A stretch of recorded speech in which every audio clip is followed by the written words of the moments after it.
Hey guys, this is 10th October's prelims focus news discussion. Let's see the very first news, guys. First news is about Pradhan Mantri Gramin Digital Saksharta Abhiyan. This initiative is basically to impart digital literacy among the people residing in the rural areas, which will be act as a tool for nation building program, which is also the government aim of the government under the Digital India program, so that each and every person of India could be digitally literate. And it's also expected that it will give literacy to 40% of the rural household regarding the usage of different equipments like computer, tablets and smartphones, so that they can access the government services which are implemented under the digital payment and government services as well as digital payment infrastructure, and how to compose email, right? And it is said that it will the beneficiaries who are eligible to be enroll under this Pradhan Mantri Gramin Digital Saksharta Abhiyan must belong to the age group between 14 to 60, right? Because they are productive, of course.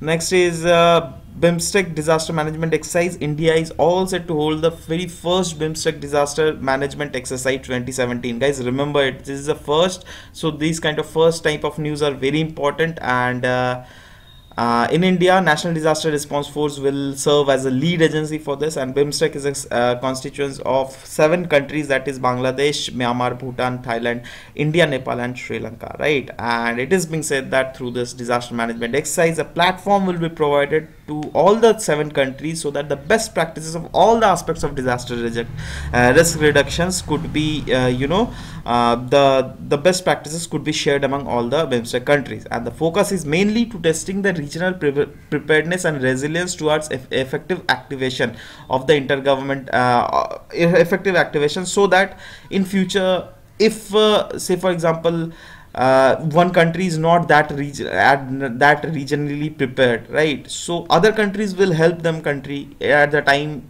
some sort of natural disaster prevails in that country, right? So for that purpose, intergovernmental interaction, dialogues or agreements will also be there, all right, for the how to mandate this thing. Next is economics. Nobel Prize has been given to the person whose name is Richard H. Thaler. Basically, he has did a research on how the human traits systematically affect individual decision as well as markets outcome. So that is the reason he has been given this economic Nobel Prize. And if you at all if you want to prepare for Kaun Banega Crorepati thing, so you can read these factual things, guys. Which will not be asked in UPSC examination. Next is SC lifts wheel on collegium recommendations. See, the recommendations regarding the collegium has been submitted by the government to the Supreme Court, and the Supreme Court has said that okay, we are rethinking to it.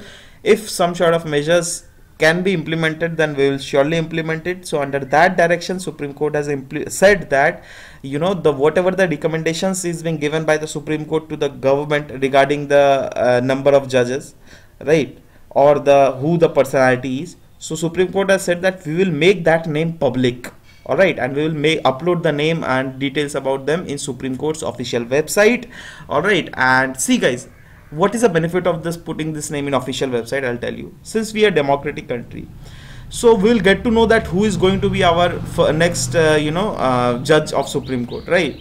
So a media discourse can be made regarding that person, whether that person has done good things in his life or not, whether the number of cases he has won against anything is satisfactory or not. So that kind of since it is a democracy, discourse can be made towards that, and which is good for democracy to prevail, right? So that's why it is being said that since 1993, entire session of 24 years, guys, after the second judge case, the collegium was been working and shrouded in fully mystery, because nothing was thing was opaque thing, right? But after this step, it is being said that a huge thing will be getting transparent. So it is indeed a good news for India per se. Next is Supreme Court brings back ban on firecrackers in Delhi-NCR region. Actually, a bench has been set up earlier by Justice A.K. Shikari, who on September 12 has lifted temporarily the ban on the firecrackers in the Delhi region, right? But what is the use of it? That's why Supreme Court has said that no, we are backing that ban. again, means ban will again prevail in Delhi, because if there is ban, then the crackers will not be burst in Delhi, and which will not pollute the atmosphere of Delhi, which is indeed since a capital town and a very overpopulated region Delhi is, right? So I mean it has a very much of health consequences. That's why the Supreme Court has said this, right? Next is fix or nix Iran nuclear deal. That has been said by Israeli counterpart. Actually, Israel don't want Iran to pursue this nuclear deal to get benefit from this nuclear deal, because Iran is alleging the US that under the name of this Iran nuclear deal they are pursuing aggressive regional policy. All right, and that's why they have able to develop long range ballistic missile for the in the name of safety and security. But in the name of safety and security, that can be backfired to Israel also. That's why Israel has said that no, Iran must not be allowed to do that, and the Trump must see to this matter again, so that the some sort of productive work can be we can see some sort of productive work, right? And it is also said that the decertification of deal is likely to impact Iran's global interaction. I mean, there is very less prospects that since only US will back off, because this JCPOA, all right, has been signed between Iran and P5+1 country, right? And if only US is backing off, then other P5-1 plus Germany will remain there in that deal, right? So they will not be imposing ban on over Iran, but only US is imposing. So that's why it is being said that the decertification of deal is likely to impact Iran's global interaction. All right, and yeah, and one more news was there, guys. I just thought of including just the heading of that news. I didn't included all the things what is being written inside that news, because it was of not that important.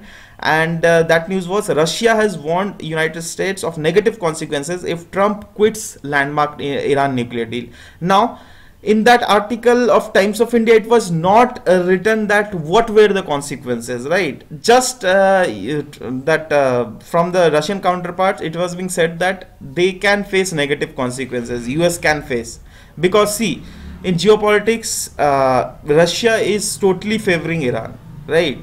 And they don't want that US should back off from this deal. All right, so that's why they have said that they might face negative consequences. So let's see, guys, tomorrow or day after tomorrow we'll surely be getting the news regarding this, right?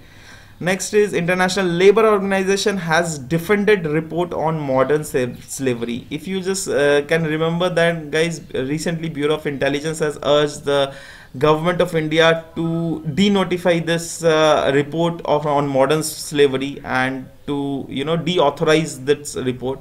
Actually, the government of India also said that we are not accepting this report, because this report is going to curtail our knowledge and our image of India in international platform, right?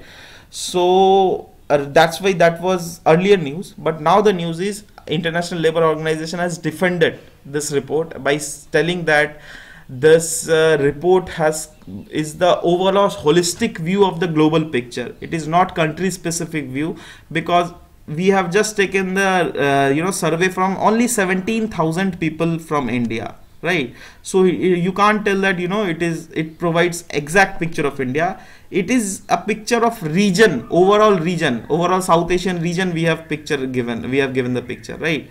So that's why Supreme like they have said that no, this is absolutely correct, but the Indian government they don't want to agree that whether it is correct or not. But let's see what happening. But one more point that was written in this article was that the labor and employment ministry is also planning to conduct its own survey on bonded labor, right? Means now the government of India has woke up, and they are telling that okay, we'll just conduct our own survey, so that the picture what India has made in recent times through worldwide, that picture don't get diluted, right?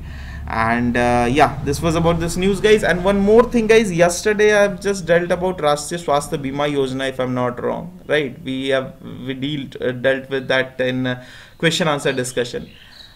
So I didn't mention one point. I just forgot to mention that that Rashtriya Swasthya Bima Yojana has been brought up by Ministry of Labour and Employment, but later in the year 2015 that has been transferred to Ministry of Health and Family Welfare, right? So that is where one place where I did a mistake, so just pardon me for that. And yeah guys, so yeah, today's news is over guys. We'll meet in next day. Till then, bye bye, take care, and thank you for listening to me guys. Thank you very much.